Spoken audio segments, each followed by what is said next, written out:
तो दोस्तों आज हो गया 17 अप्रैल 2022। यूपी समेत देश दुनिया की सभी ताज़ा बड़ी खबरें लेके आए सिर्फ आपके लिए। चलिए फाफर खबर शुरू करते हैं। उससे पहले चैनल को अब तक सब्सक्राइब ना किया हो तो फाफर चैनल को सब्सक्राइब कर दें, लाइक कर दें, शेयर कर दें ताकि इसी तरह की खबर आप हर रोज़ देख सकें। चलिए शुरू करते हैं आज की पहली बड़ी खबर। ब्रिटेन के प्रधानमंत्री बोरिस जॉनसन 21-22 अप्रैल को भारत दौरे पर आएंगे। बोरिस जॉनसन का ये दौरा ऐसे समय हो रहा है जब रूस और यूक्रेन के बीच पिछले 52 दिनों से जंग चल रही है।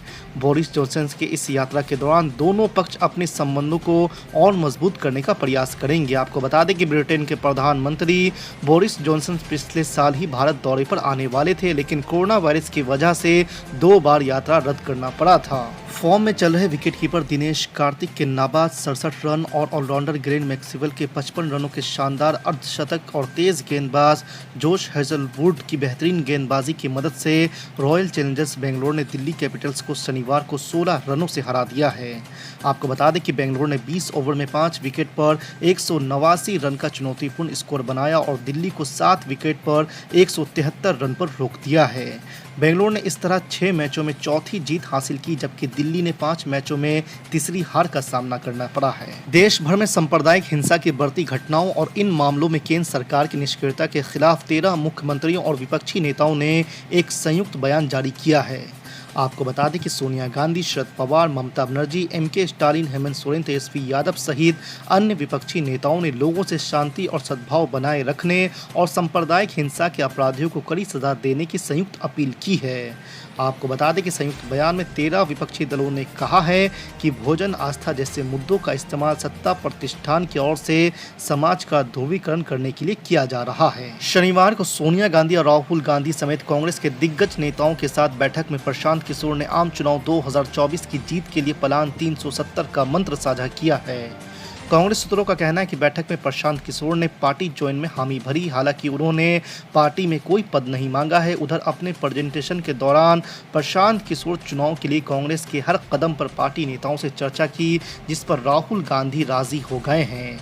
आपको बता दें कि कांग्रेस सूत्रों ने समाचार एजेंसी एएनआई को बताया है कि चुनावी रणनीतिकार प्रशांत किशोर जल्द ही कांग्रेस का दामन थाम सकते हैं। देश में 1 लोकसभा और 4 विधानसभा सीटों पर हुए उपचुनाव का रिजल्ट आ गए हैं। बंगाल के आसनसोल लोकसभा सीट पर टीएमसी के शत्रुघ्न सिन्हा, जबकि बालीगंज विधानसभा सीट पर टीएमसी के ही बाबुल सुप्रियो ने बड़ी जीत हासिल की।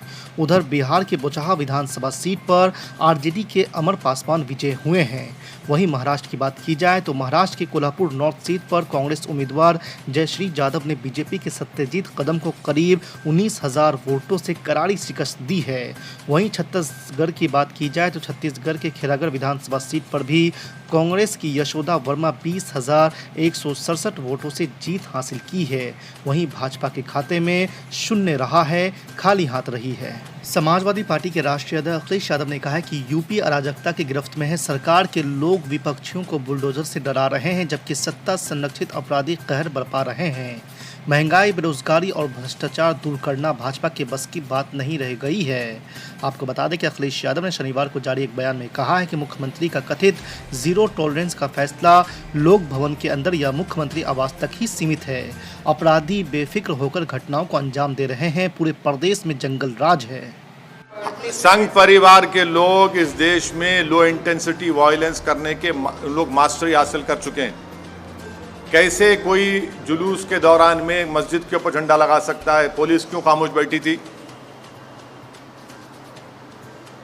क्या हम नहीं देख रहे कि आप हिजाब शुरू होता, कभी गोश्त शुरू होता, कभी दिल्ली का राइट होता, कभी मॉब लिंचिंग होती है? क्या हो रहा है फिर ये? इसका फायदा क्या होता है सर? लोग ये बहुत हेट्रेड है, हेट्रेड आप पैदा कर रहे हैं इस देश के नागरिकों के खिलाफ, जो एक मजहब पे चलने वाले हैं। आप उनके खिलाफ हेट्रेड पैदा कर रहे हैं। अगर आप किसी का भी घर तोड़ रहे हैं बगैर नोटिस दिए, तो वो नंबर 1 एक कलेक्टिव पनिशमेंट है कम्युनिटी के खिलाफ। सेकेंडली, अगर वो इलीगल तरीके से बनाया गया तो नोटिस देने का ये प्रिंसिपल्स ऑफ नेचुरल जस्टिस के खिलाफ है कि बगैर नोटिस दिए उसको तोड़ रहे हैं। थर्डली, आप वायलेंस को रोकते नहीं है, आपकी नाक के नीचे वायलेंस होता है और उसके बाद आप ये सब तमाशे करते हैं। तो ये घर को तोड़ना कौन से कानून के तोड़ रहे हैं घर, बताइए आप? नहीं नहीं, मैं दूसरा नहीं, मैं आपको कानून की संविधान की बात कर रहा हूं। आप कौन से कानून तहत घर को तोड़ रहे हैं, बताइए हमको। क्लियर समझिए, जहां पर ईवीएम प्रभावित नहीं है, बाय इलेक्शन में ईवीएम प्रभावित नहीं होता है, वहां बीजेपी चुनाव नहीं जीती। आप उठा के देखें, जहां पर नफरत पैदा करते हो, अभी आपने रामनवमी में इतना नफरत पैदा किया है, ऐसे होता है क्या? लाल झंडे में हनुमान होते थे, अब केसरिया ले आए, हनुमान को हटा के राम को ले। कभी जुलूस नहीं निकलता था, पहले राम होते थे, लक्ष्मण होते थे, सीता होती थी, भरत होते थे, जयबंद होते थे, शत्रुघ्न होते थे, सुग्रीव होते थे, अब सिर्फ राम बच गए आपके पास और सबको आपने हटा दिया। आप लगातार नफरत के आधार पर देश को बांटते हो, तो आपको जनता तो सिखाएगी सर। आपको बंगाल में सिखा दी दोनों सीट पर, छत्तीसगढ़ में सिखाया। इसलिए मैं बहुत करबर विनम्रता के साथ आग्रह करूंगा,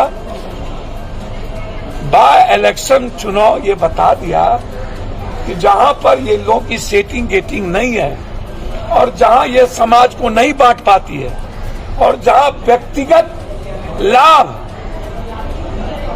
और खैरात बांटने की जो मोदी जी की आदत है वो नहीं प्रभावित हो, तो वहां इस जन्म में बीजेपी चुनाव नहीं जीत सकती।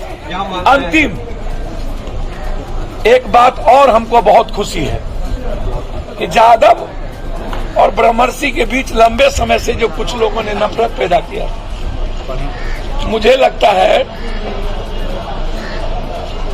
कि एक अच्छी पहल है कि कम से कम जो जादव आइसोलेशन की ओर कुछ लोगों ने 15 साल के किया था, अब समाज के लोग एक रहे, सभी जात के लोग एक रहे, इसकी शुरुआत मुझे अच्छा है। जीते कौन हारे, जीते हारे कौन।